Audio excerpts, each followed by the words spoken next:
الرحمن الرحیم ایک نئے قصے کے ساتھ آپ کی خدمت میں حاضر ہیں۔ درویش کی موت۔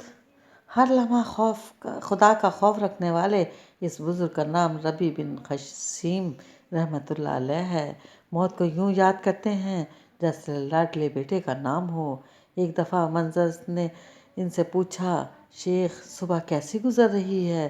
وہ بولے، ایک گناہ گار ضعیف کی حیثیت سے جو رزق کھا رہا ہے اور اپنی موت کا منتظر ہے۔ وہ کہا کرتے تھے، موت کو اکثر یاد کیا کرو کہ تمہارا نظر نہ آنے والا ساتھی ہے۔ ربیع بن خثیم رحمۃ اللہ علیہ کا شمار مشہور تابعین میں ہوتا ہے۔ ان کی زندگی زہد و تقویٰ کا مجموعہ تھی۔ بچپن میں ایسا ماحول ملا کہ اطاعت الہی کا عنصر زندگی بھر غالب رہا۔ صحابی رسول صلی اللہ علیہ وآلہ وسلم عبداللہ بن مسعود رضی اللہ عنہ کے شاگرد تھے۔ انہیں سب سے پہلے کچھ سکھایا اور پھر عمل کر کے دکھایا۔ جوں جوں ربیع جوان ہوتے گئے تو ان کا خوف و خشیت الہی بھی بڑھتا گیا۔ ان کی کثرت عاجزی اور انکساری رات کی تاریکیوں میں ان کی شدت آہوازاری نے ماں کو اس قدر متاثر کر دیا تھا کہ اپنے بیٹے کے بارے میں طرح طرح کے گمان کرنے لگیں۔ بیٹے کو مخاطب کر کے کہتیں، بیٹا تجھے کیا ہو گیا ہے؟ کہیں تو کوئی بہت بڑا جرم تو نہیں کر بیٹھا؟ کسی کو قتل تو نہیں کر دیا؟ بیٹا جواب میں کہتا، ہاں میں نے ایک جان کو قتل کر ڈالا ہے۔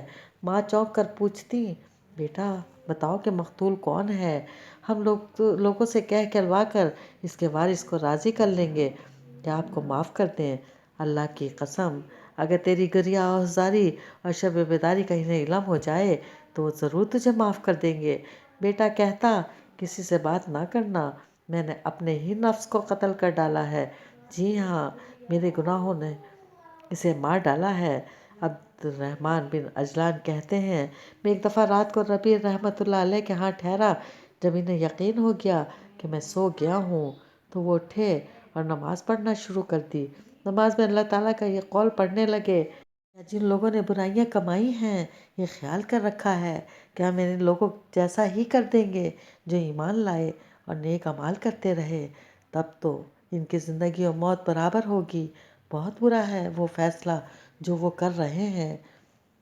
ربیع رحمۃ اللہ علیہ ساری رات نماز میں اسی آیت کو دہرا دہرا کر تلاوت کرتے رہے حتیٰ کہ فجر ہو گئی۔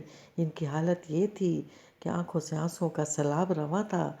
ربیع رحمۃ اللہ علیہ کے خوف الہی اور خشیت ربانی کے بہت سے واقعات ہیں۔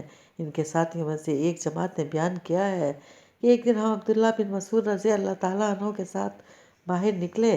ربیع بن خثیم رحمۃ اللہ علیہ بھی ساتھ تھے۔ جب ہم فرات کے کنارے پہنچے تو ہمارا گزر آگ کی ایک بہت بڑی بھٹی کے پاس سے ہوا۔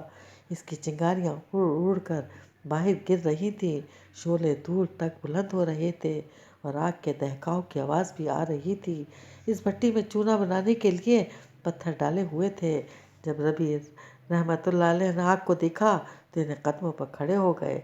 ان پر شدید کپکپی طاری ہو گئی۔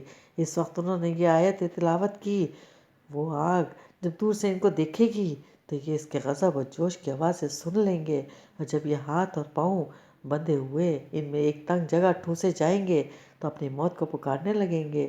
آیت پڑھنے کے بعد ان پر غشی طاری ہو گئی۔ ہم نے ان کو سنبھالا دیا، ہوش میں آئے تو ہم انہیں گھر لے کر آئے۔ گھر آ کر بھی یہی حالت رہی جیسے ابھی مرے۔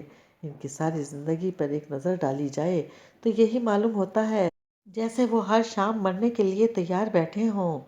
67 ہجری کو جب ان کی موت کا وقت قریب ہوا تو وہ بستر پر لیٹے تھے۔ قریب بیٹھی بیٹی نے رونا شروع کر دیا۔ ربیع نے ایک نظر دیکھا اور پھر کہا، بیٹی تو کیوں آنسو بہا رہی ہے؟ آنسو بہاتی بیٹی خاموش رہی، پھر بولے، ارے تیرے باپ پر تو خیر اور بھلائی کرنا ضرور ہوا ہے اور تو رو رہی ہے۔ ایسے میں ایک ہچکی لی اور ہمیشہ کے لیے آنکھیں بند کر لیں۔